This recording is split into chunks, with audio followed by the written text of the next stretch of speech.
Uma boa noite a todos.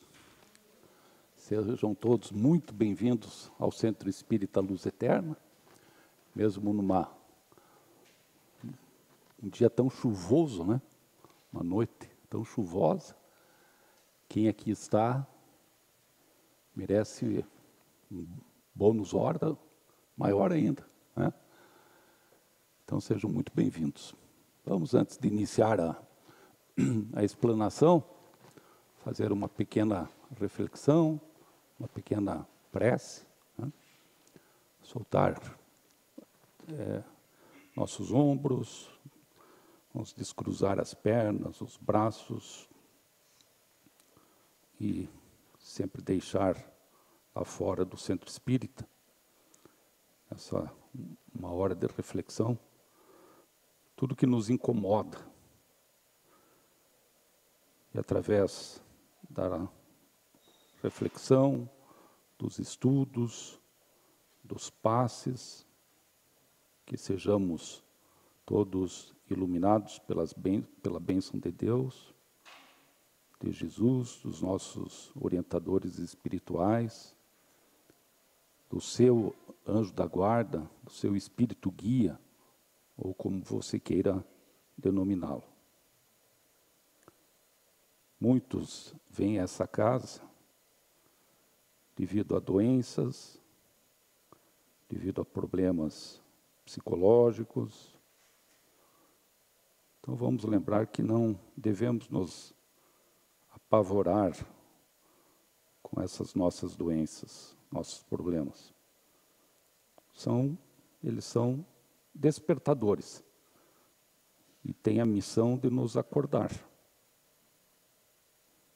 Senão, de outra forma, permaneceríamos distraídos com as seduções desse mundo materialista.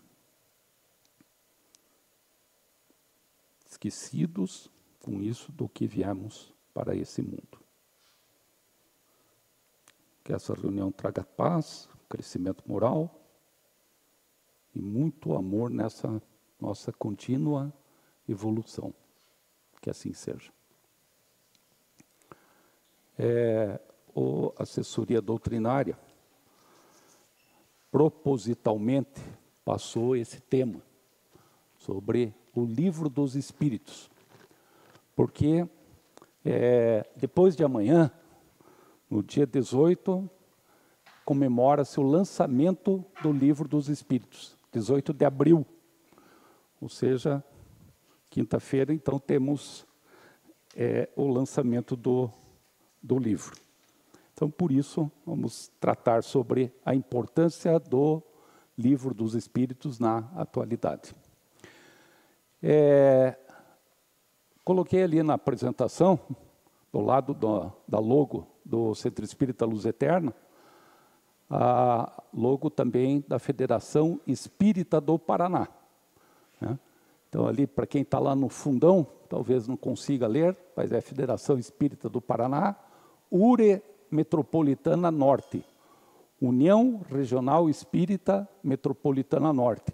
Então, estamos na parte norte da cidade de Curitiba, na metrópole de Curitiba, por isso essa denominação. E por que eu coloquei isso? Para lembrar que essa é uma casa espírita ligada à Federação Espírita do Paraná. Existem muitas casas ditas espíritas que não são. Tá? São boas também, não estou dizendo que não sejam, mas só que não seguem a codificação espírita ditada por Kardec e por vários outros autores. Então, a nossa está ligada à Federação Espírita do Paraná, tá bom? A gente tem que muitas vezes distinguir, porque espiritualistas todas, né, qualquer templo pode ser, muitas vezes espiritualista, mas não que seja espírita, é diferente. Então, a importância do Livro dos Espíritas na atualidade, quem não me conhece, Irineu, sempre bom me encontrar ali na biblioteca, tá? Podem contar com a gente sempre, emprestando livros, e vamos aumentar nossos conhecimentos da doutrina espírita. Então, o Livro dos Espíritos, aqui tem uma nota da Federação Espírita Brasileira, a FEB. Então, eles colocam aqui: dos 5 livros fundamentais que compõem a codificação do Espiritismo, o primeiro foi o Livro dos Espíritos, reunindo os ensinos dos espíritos superiores através de médiuns de várias partes do mundo.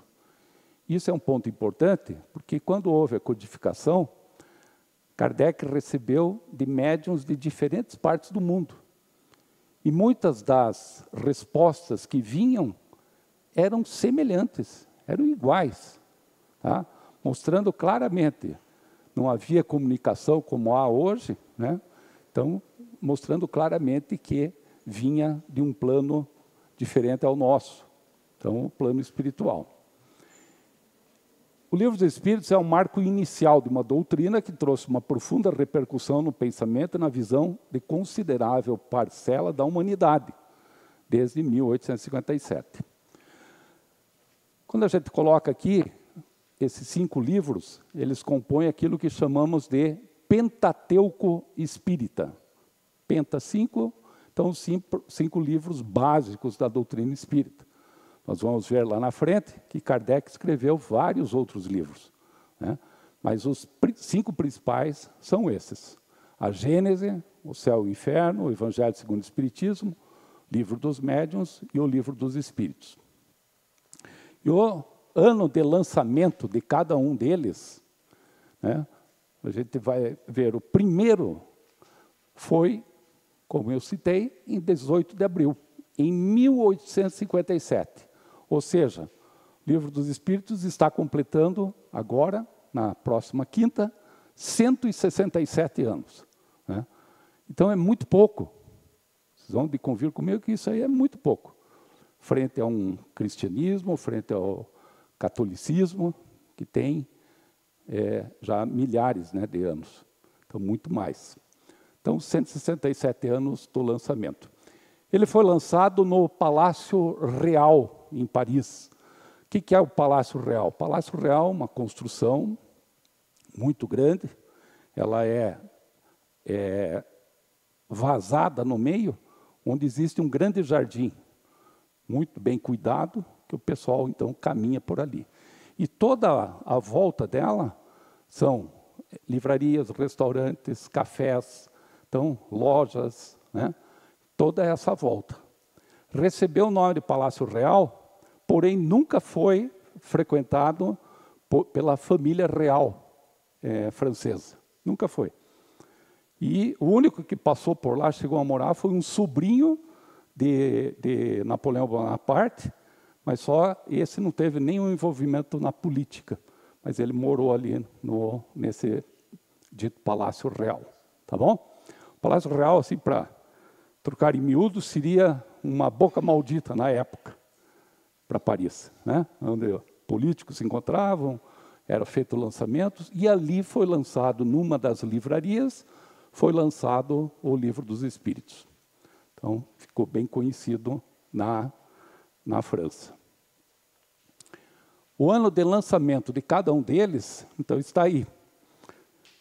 Após o Livro dos Espíritos, na sequência veio o Livro dos Médiuns, em 1861.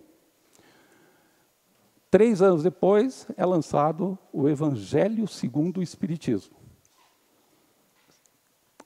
Já no ano seguinte, depois, 1865, o Céu e o Inferno, e 1 ano antes do desencarne do Kardec, Kardec desencarnou em 1869, 1 ano antes, ele lança o último, que é a Gênese. Né? Então, esses são a ordem de lançamento. E essa ordem de lançamento também deve ser a ordem de estudo. Então, a ordem de leitura. Muitas vezes chego na biblioteca, qual o primeiro que eu leio? O primeiro, sem dúvida, é o Livro dos Espíritos. Né? O Livro dos Espíritos é o cerne, é o principal de todos os livros. A partir daí vieram os outros, inclusive. A gente já vai ver mais lá para frente. Então, a ordem seria essa sequência aqui. Livro dos Espíritos, Livro dos Médiuns, Evangelho, Céu e Inferno e, por fim, a Gênese. Ok? As edições. Então, a primeira edição, ela tinha apenas 501 questões. Só 501. Tá? Na segunda edição, em 1860, 3 anos depois, ela já subiu para 1.019 perguntas feitas aos espíritos. Aí muitos perguntam, puxa, quer dizer que mais do que dobrou, significa que faltava muito na primeira edição. Não, a primeira edição já estava muito bem feita, bem elaborada. Só que, para uma explicação melhor, foram acrescentados, então, mais questões na segunda edição, a partir da segunda edição. Tá bom? E olhem que interessante, isso mostra o sucesso que teve na época, o lançamento do Livro dos Espíritos.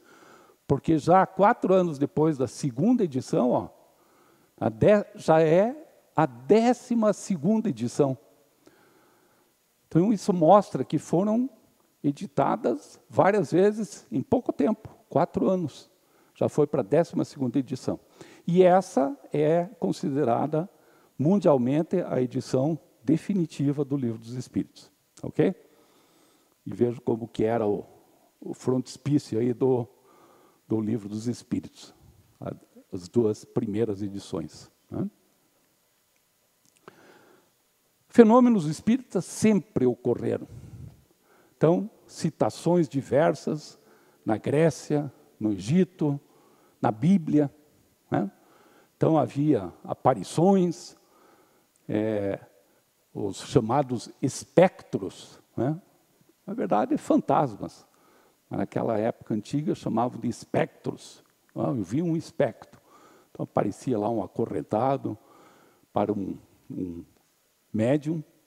Né? Aparecia a mulher que havia desencarnado para o viúvo, aqui que foi consultar também o médium. Tem várias imagens que vocês acham na internet. E também, na Grécia Antiga, e eu já citei uma outra explanação aqui, o oráculo. Né? Os oráculos, existiam vários oráculos onde havia a pitonisa. E essa pitonisa, ela tinha capacidade mediúnica. Né? Então, ela possuía essa capacidade. E ela era muito consultada, né, para resolver problemas de doença, para resolver problemas conjugais até. Exércitos procuravam pelas pitonisas para saber, numa determinada batalha, será que eu vou partir para essa batalha? Será que eu vou partir para essa conquista de um determinado território? Então, era consultada também a pitonisa. E olhem que interessante, mulheres, atentem, era a pitonisa. Não existia homem pitonisa. Né? Então, a força da mulher ali, né, presente. Ou seja, isso aqui para ilustrar que sempre existiu o fenômeno espírita. Né? O que o Espiritismo trouxe? O Espiritismo trouxe a ciência, o estudo do Espiritismo agora como uma ciência.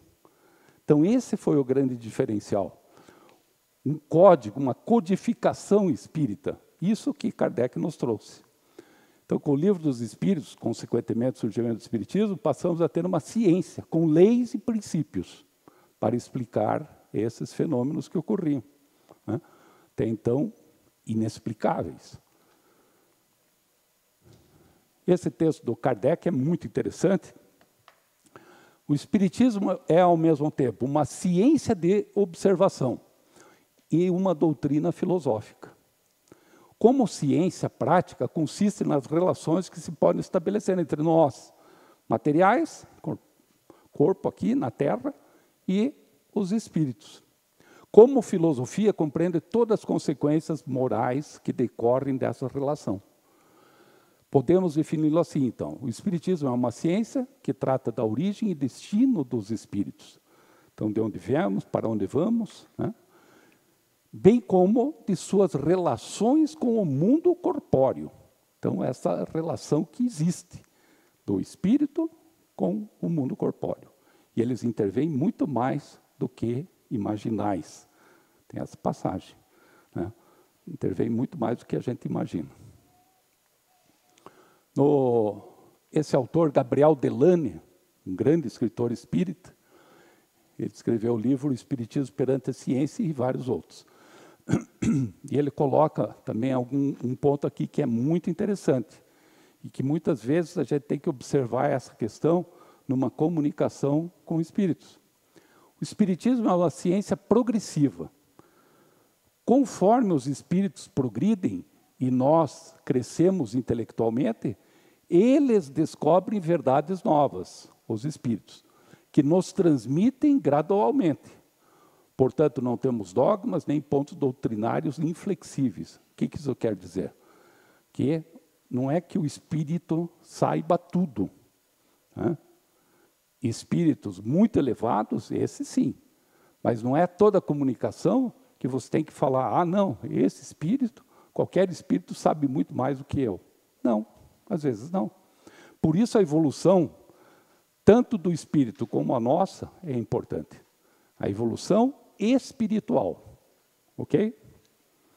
Esse é um ponto interessante, que a gente deve pensar sempre. E Kardec publicou muitos livros. Kardec, vocês viram numa apresentação anterior aqui, da semana retrasada, se não me engano. Kardec teve várias obras na área da pedagogia, né? Também publicou livros de matemática, de ciências naturais, na época era chamado de ciências naturais. Porém, em relação a livros espíritas, a literatura espírita, ele escreveu um total de 23 livros. No início lá eu falei do Pentateuco, 5 livros, que são os principais. Mas são 23. Então tem um número muito grande. Tem a coleção de da revista espírita. Quando fala revista, parece ser fininho. Não, é um livro bem grosso. E cada ano saía uma nova revista espírita. Então, 1858 e vai até o ano do desencarne do Kardec. Os 5 mais 2 aqui, que é o Espiritismo e obras póstumas, e teve ainda outros livros. Teve até um que tratava sobre biblioteca espírita, que é esse catálogo racional aqui. E um dos pontos interessantes na questão 798 do Livro dos Espíritos é colocado que o Espiritismo se tornará uma crença geral, não sem lutas, e marcará nova era na história da humanidade. Nós estamos, como eu falei, ainda no começo, 167 anos é muito pouco. Esse texto completo, a resposta foi essa aqui, ó. Além de ler, como ele citou, que marcará uma nova era na história da humanidade, porque está na natureza, e chegou o tempo em que ocupará lugar entre os conhecimentos humanos. Terá, no entanto, que sustentar grandes lutas, mais contra o interesse do que contra a convicção, porquanto não há como dissimular a existência de pessoas interessadas em combatê-lo. E uma das maiores lutas que Kardec ainda, quando vivo, né, ele enfrentou, foi esse Auto de Fé de Barcelona, em 1861, então bem no início. Ele só tinha lançado 2 livros do Pentateuco, na verdade, né? E um livreiro de Barcelona, então vamos nos situar, ele está lá em Paris, e um livreiro de Barcelona pede para Kardec enviar livros, pediu uma quantidade de 300 livros, não é muito, 300 livros, para uma livraria em Barcelona. E Kardec embalou, fez certinho, tudo, mandou.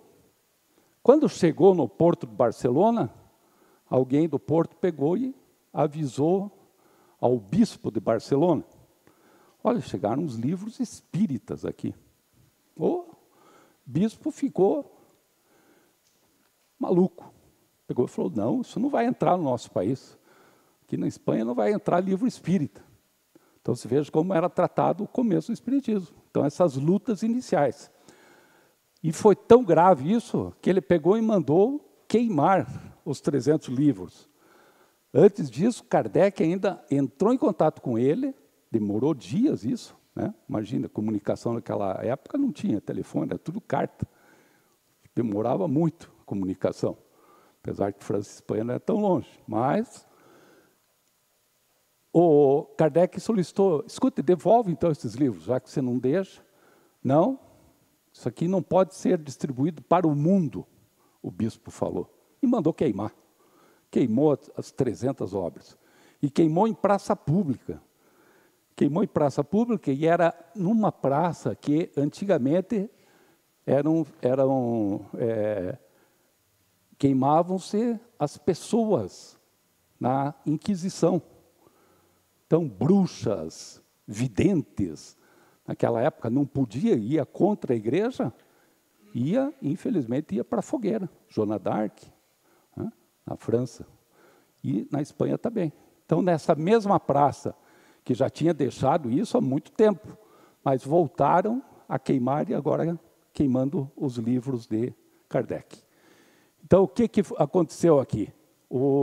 Na Revista Espírita, Allan Kardec colocou, isso é um resto ainda da Idade Média. Está voltando à época da Inquisição, né? Só que isso funcionou muito positivamente para o Espiritismo. Porque quando eles queimaram, divulgaram, foi queimado um monte de livro espírita. O que aconteceu? Todo mundo queria ler o tal do Livro dos Espíritos. Então foi uma propaganda muito grande, essa queima, na verdade. Então, sem querer, o bispo queria evitar, na verdade, divulgou ainda mais o espiritismo por toda a Europa, né? Então, esse foi o Auto de Fé de Barcelona. Kardec coloca, as ideias só com o tempo se transformam, nunca de súbito. E assim será com o espiritismo.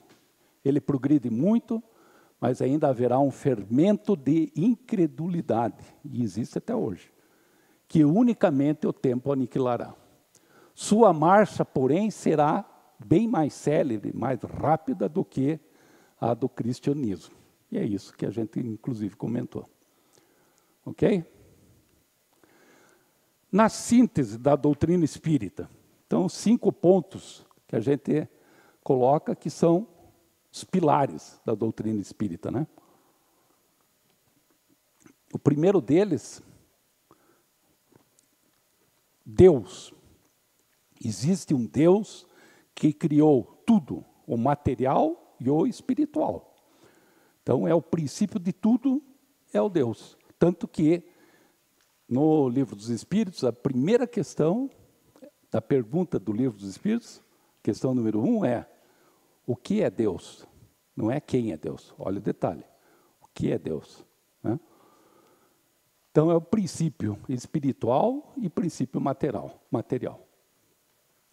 Acreditamos num espírito, a existência do espírito. Então, o espírito, ele está aí, ele é imortal e ele está constantemente evoluindo. Então, você, hoje, teu espírito é muito superior ao espírito, à última encarnação tua. E a próxima vai ser muito melhor, né? Então, estamos sempre evoluindo e sempre evoluindo para melhor, ainda bem, né? Acreditamos na reencarnação. Então, temos o livre-arbítrio na escolha, também no processo reencarnatório. Muitas vezes nos é determinado, mas muitas vezes nós podemos ter a escolha.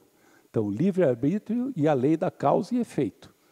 Se você fez algo de bom, você será compensado em próximas encarnações. Fez algo de mal nessa encarnação, pode repetir de ano e vai passar novamente para tentar corrigir aquilo que fez numa encarnação anterior, né?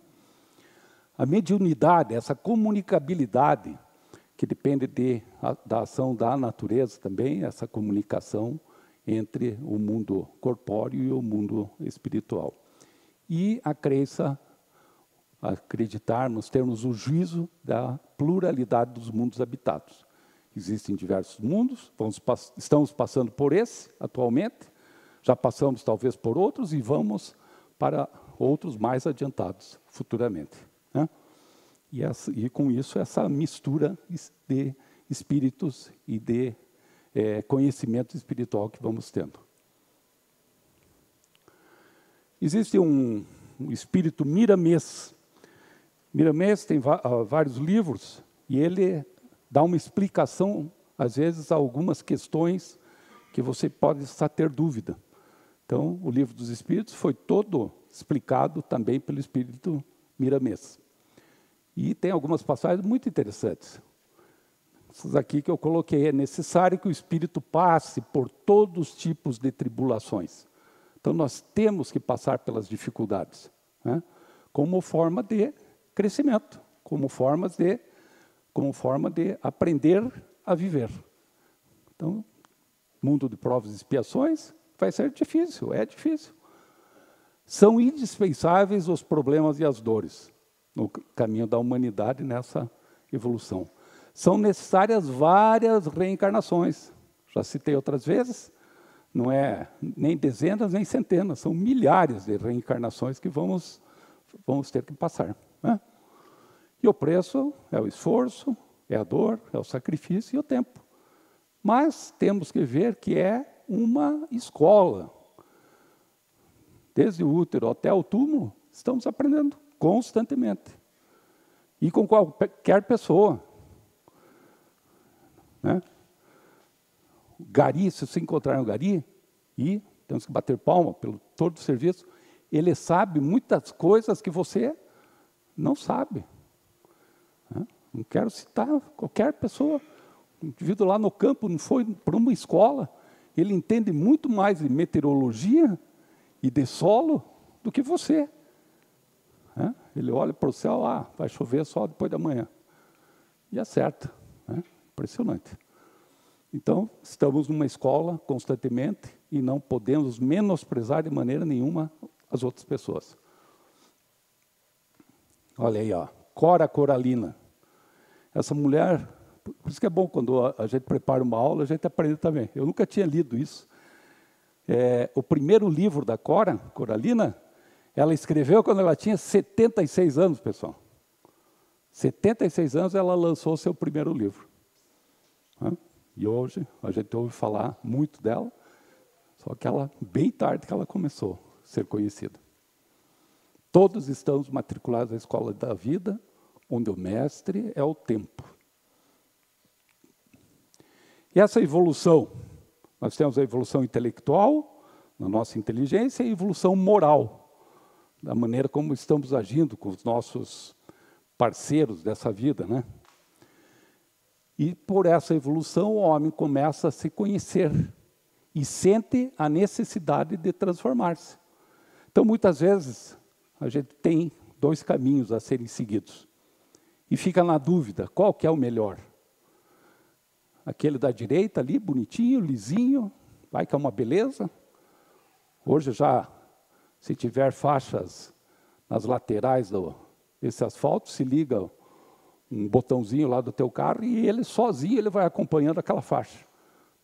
Isso já os carros aí da Honda, Toyota já estão vendidos aqui no Brasil, já estão seguindo. Então, essa facilidade cada vez maior. Mas, para o nosso crescimento, às vezes tem que pegar uma estrada bem mais difícil. Temos que passar por problemas, por buracos, por atoleiros, para ter um aprendizado melhor. E quando foi perguntado para os espíritos qual que é o exemplo a ser seguido, o exemplo é um só. Foi só citada a palavra Jesus. Então, Jesus é o modelo, é o guia da nossa humanidade ocidental.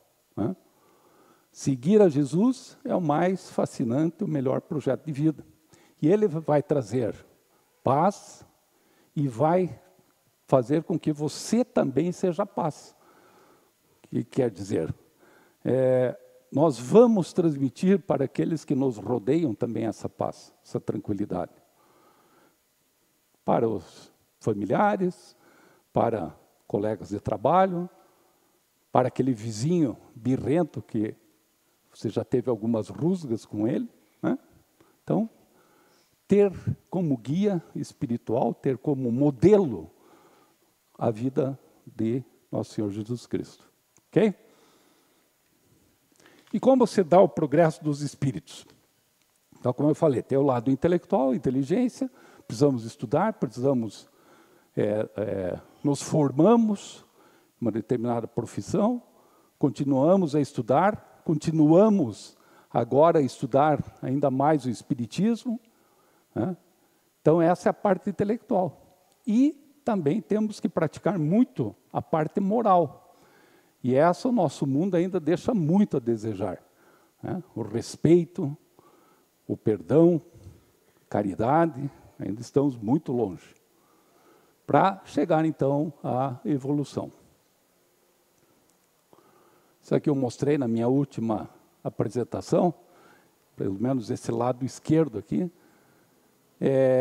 falando sobre a evolução que a ciência, a tecnologia tem. Então, a tecnologia está muito avançada, muito mais do que imaginamos. Temos aqui o micro e lá o macro. Microcosmos, estamos fazendo pesquisa de partículas muito menores que o átomo. São partículas subatômicas. Uma delas é essa aqui, chamada de bóson de Higgs, que denominaram de partícula de Deus. O que é? Por ser a menor partícula, eles acham que aquela é a constituição de tudo, tudo que existe no universo. Antigamente, quando eu estudei, era o átomo, né? O átomo tem o próton, o nêutron e o elétron, e acabou, né? Para muitos dos que estão aqui, era isso. Agora não, agora já tem as partículas muito menores, que vão formar esse átomo, vão formar as moléculas e por aí afora. Voltando aqui, e por um acaso o Higgs, que foi o cientista que deu nome a essa partícula, ele faleceu a semana passada. Não sei se acompanharam aí, mas ele faleceu, ele desencarnou a semana passada, o Higgs. E o que é isso? É um acelerador de partícula, inicialmente tinha 27 quilômetros, ele está situado entre a Suíça e a França, e agora está sendo construído um que tem 100 quilômetros. E o que é? É um tubo com eletroímãs, que vai, eletromagnetismo, vai encaminhando a partícula numa velocidade tão grande que ela passa a ter 99,5 da velocidade da luz. Então, o homem não conseguiu até então nada com uma velocidade tão grande. Então, essas partículas elas vão sendo aceleradas ali e, de repente, eles colidem ela com uma ou outra partícula. E daí vão descobrindo novas partículas que existem, duram microsegundos e desaparecem. Mas coisa assim, uma loucura, né? Então, aqui é o micro. E do outro lado lá, como eu falei, o macro-universo. Então, o telescópio Hubble, lançado há 3 anos atrás, né?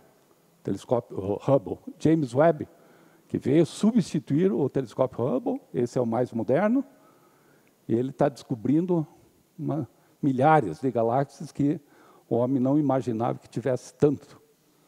E essas descobertas, eles acham que nos próximos 20 anos teremos alguma comunicação de outras civilizações, né?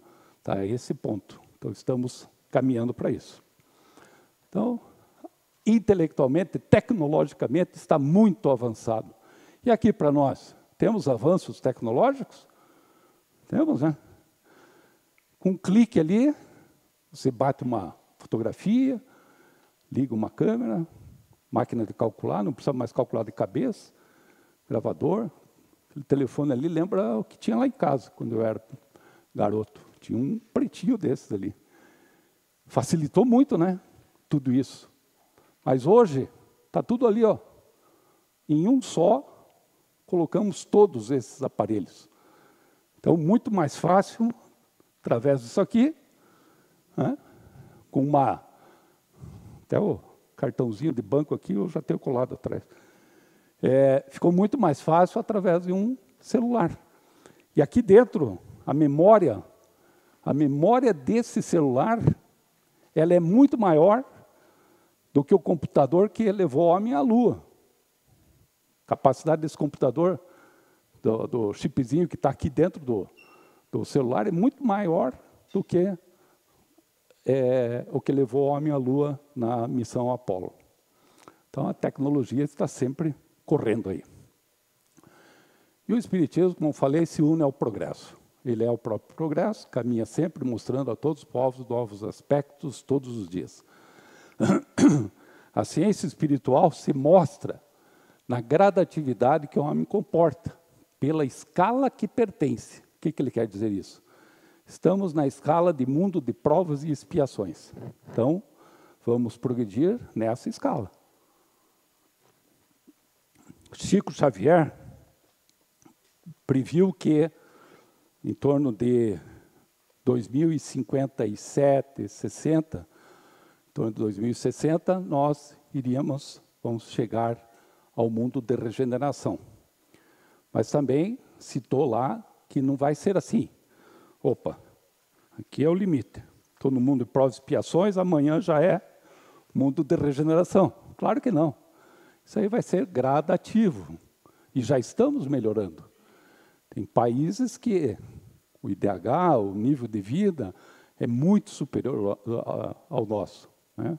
Muito superior. 57 é o início desse processo. Isso. 2057 é que ele cita como o ano que é a média onde vai começar esse mundo de regeneração. Ainda complementando isso, é o progresso agindo na engrenagem da mente, por lei de Deus. Então, esse é um ponto importante. Nós estamos sempre conscientizados de que nós estamos nesse progresso e precisamos participar do mesmo. Né? Isso é um ponto também importante, nossa consciência. E vamos caminhar lá, vamos chegar a ele. Voltando ao Livro dos Espíritos, essa questão intelectual, moral e da evolução.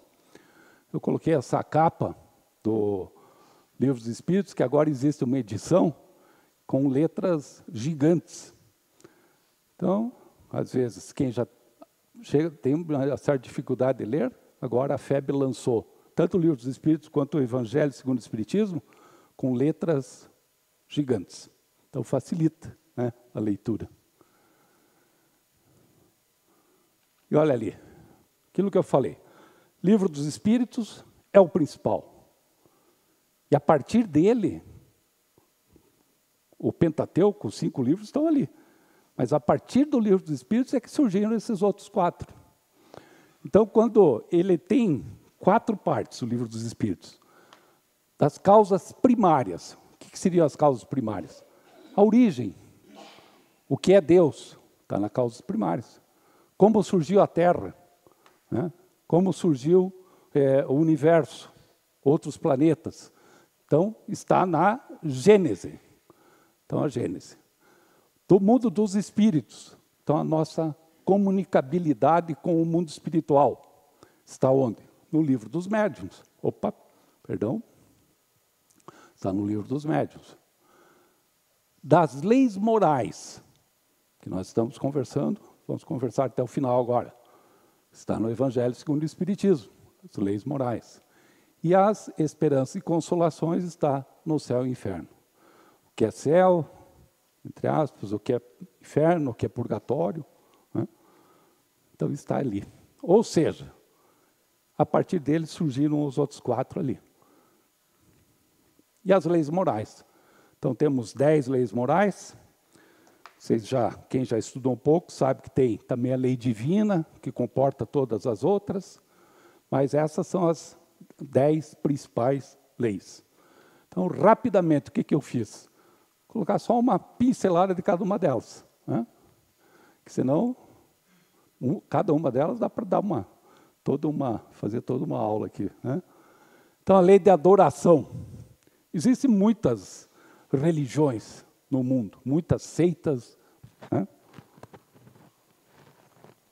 Muitas diferentes igrejas. Quantas, mais ou menos? O que você acha?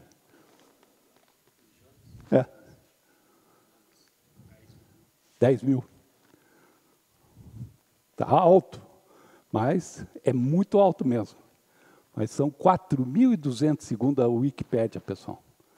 Já imaginaram? 4.200 religiões no mundo. Então é muita coisa, né? É muita diferença em termos de acreditar nesse ou naquela divindade, ter esse ou aquele ritual. É muita coisa. E com diferentes adorações, algumas até assustadoras, né? Mas diferentes adorações. Se você falar uma boa parte do mundo sobre Jesus, é desconhecido ainda. Muito desconhecido, né? Nunca ouviu falar. E eu sempre coloco também, o Cristo crucificado é muito triste de ver. Então é muito difícil você levar uma criança pequena numa igreja. Isso aconteceu com um dos meus netos. Levar na igreja e ele vê Cristo com sangue crucificado na cruz. E daí vem uma reflexão do Arthur Conan Doyle. Conan Doyle escreveu várias obras espíritas, entre elas a História do Espiritismo. O livro mais completo sobre a história do Espiritismo foi esse Conan Doyle, que foi o criador do Sherlock Holmes. Muitos aqui conhecem ele como o criador de Sherlock Holmes. E o Conan Doyle colocou isso. Essa imagem do Cristo crucificado é muito forte. Nós devemos, isso sim, ter a imagem da vida de Cristo, do que Cristo fez, da sua passagem pela terra, e não essa imagem final, né? É muito melhor a vida dele. Por isso, volta naquela lá que eu mostrei. É o guia, tê-lo como guia, como modelo, né? Essa lei da adoração passou por diferentes estágios aí, desde lá o homem de Neandertal, já com seus rituais de adoração, já enterravam o companheiro que desencarnou, já tinha alguns rituais já naquela época. Depois vieram aquela infinidade de deuses gregos, mais uma dezena lá de deuses gregos, deuses egípcios, aqui os 3 principais, mas eram também vários. Então, do politeísmo, partimos para o monoteísmo, acreditar em apenas um Deus. Só que esse primeiro Deus que se acreditava era um Deus vingativo, um Deus brabo, né?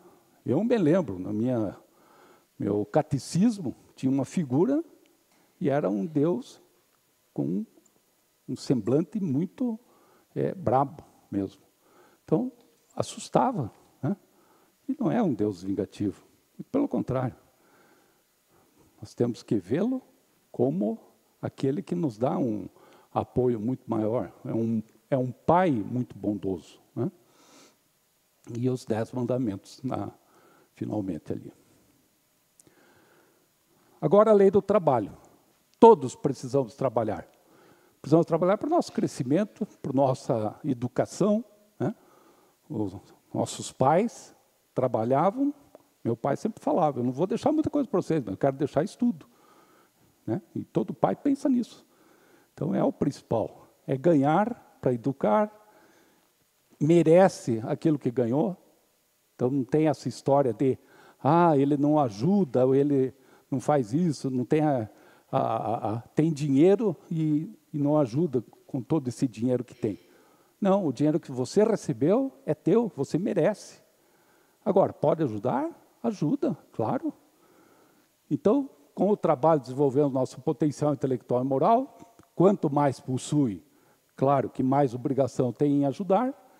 E há uma cadeia natural de trocas, né? Ajudamos nossos filhos para que depois nossos filhos nos ajudem. E essa deve ser uma troca justa, né? E às vezes o filho abandona o pai, né? Então isso é muito triste também. E não vamos trabalhar feito doido lá, que nem o que está na moda agora falando do workaholic, né? Fica doido lá, trabalha dia e noite, fim de semana, etc. Agora, falar sobre a lei da reprodução, de reprodução. Então, ele mantém uma permanente renovação do patrimônio humano na Terra, está desencarnando, estão nascendo novos, e assim vai havendo uma renovação espiritual também. Há mecanismos naturais que impedem a implosão da Terra por excesso de população ou escassez de alimentos, por exemplo, escassez de água, de alimentos, etc. E isso aí teve um britânico, um economista britânico, que vocês devem lembrar das aulas de biologia, o Thomas Malthus.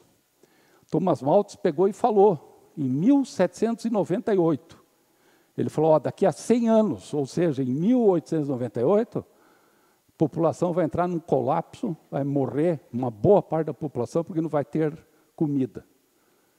Ele falou que isso ia acontecer em 1898. Errou, né? Redondamente. Por quê? Porque a tecnologia agrícola evoluiu muito. Então, hoje, continuamos a produzir e produzimos cada vez mais e melhor. Né? Então, não teremos esse problema. Vocês podem falar, mas na África, uma parte da Etiópia, interior do Brasil, parte do interior do Nordeste, muita gente passa fome também, mas não é tão grave quanto que ele tinha previsto. E outro ponto da reprodução é quando visar apenas a sensualidade, mostra quão material são os valores do corpo sobre a alma. Então, vocês escutam hoje essas músicas aí, vocês já ouviram a letra desses pancadões? É um absurdo. Né? Tem coisas absurdas ali, palavrões, chulos. Né? Então, não é por aí. Não é por aí. Alguma coisa está muito errada. E isso leva precocemente a acontecer aquilo ali. Ó.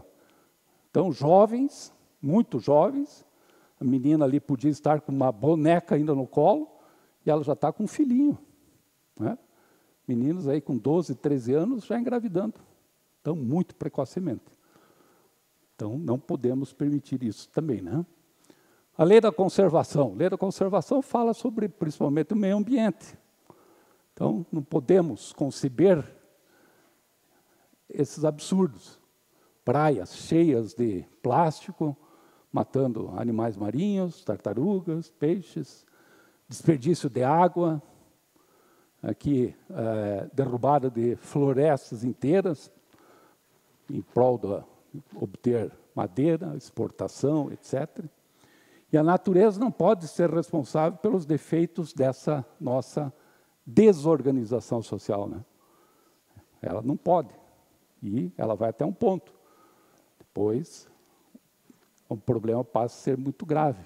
Por exemplo, desmatamento pode levar a desertos, né? Áreas desérticas. A lei da destruição. Então, terremotos. Semana passada, terremoto até em Nova York. Né? Foi bem leve, mas chegou a tremer. Também, semana passada, Taiwan, que é essa figura aqui do meio. Ó. Olha o prédio como que ficou ali. Ainda não teve tantas mortes por causa da estrutura dos prédios de lá, que já prevê essa ocorrência de terremotos. Tudo estou falando semana passada, né? Mas o naufrágio de barco também, Moçambique. Então, barcos superlotados, né? Não é esse barco, mas aí é só para ilustrar. Esse caso de Moçambique foi absurdo. Vocês sabem da história? Ouviram? Havia um surto de cólera numa determinada aldeiazinha lá de Moçambique. E o pessoal da saúde foi lá para acabar com o vibrião colérico, que causa cólera.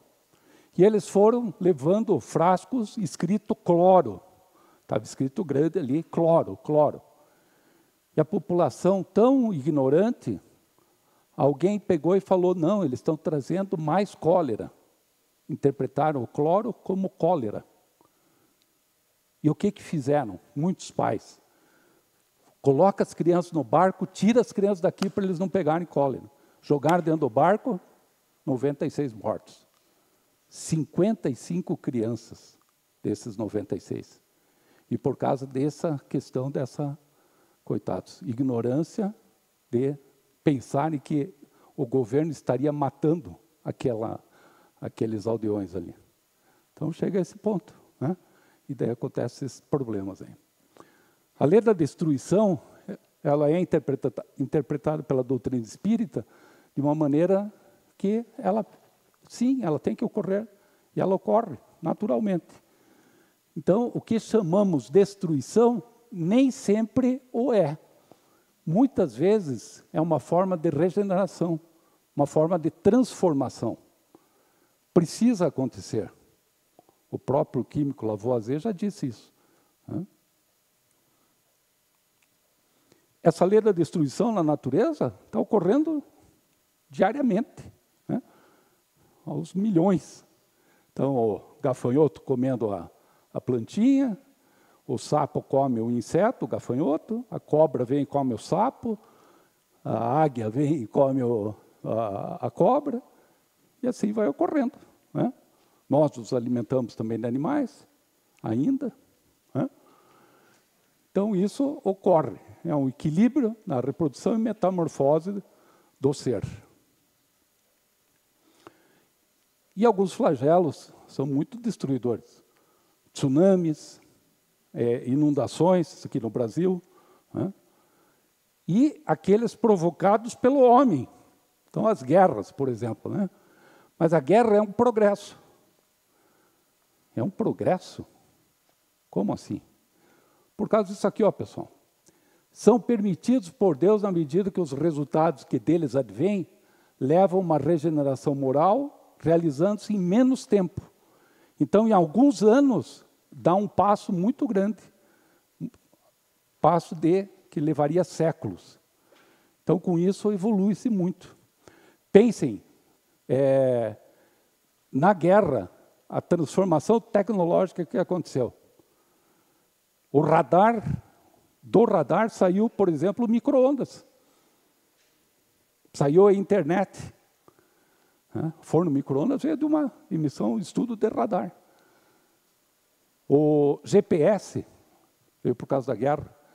Na área da medicina, a evolução foi muito grande, principalmente penicilina. Penicilina tinha sido descoberta, mas o uso era muito pequeno. Explodiu a guerra, muitos problemas de infecção, muita morte por infecção, correndo atrás de novo da penicilina, do antibiótico. E criou-se hoje essa gama enorme aí de antibióticos que nós temos, mais do que deveria até, né? A sexta lei é a lei de sociedade.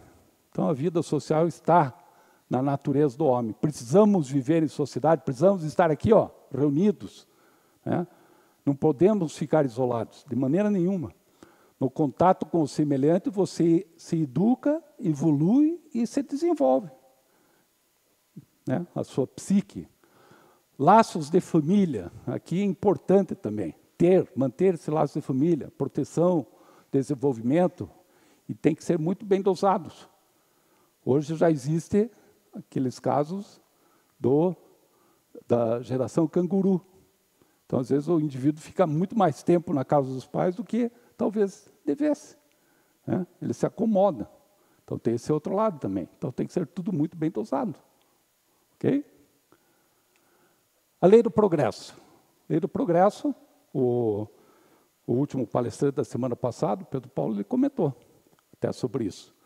Todo espírito é criado simples e ignorante. Todos nós fomos criados simples e ignorantes. E estamos já muito evoluídos. Já crescemos muito, mas tem muita coisa pela frente ainda, né? Então, estamos aqui e vamos ter que chegar lá. E essa marcha é a marcha do progresso. Aquele que se desenvolve mais deve procurar auxiliar aquele que está ainda precisando de ajuda. A lei de igualdade. Somos todos iguais perante Deus, né? Então, espíritos de planos superiores auxiliam quando reencarnam em mundos inferiores. Madre Teresa de Calcutá, Gandhi, Mahatma Gandhi, Chico Xavier, né, Divaldo, e vai por aí afora, vários exemplos. E a riqueza deve servir para reparar injustiças e ajudar a coletividade.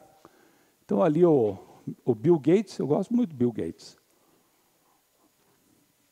Com toda a riqueza dele, ele auxilia muito, principalmente a fome de vários países da África, ele ajudou.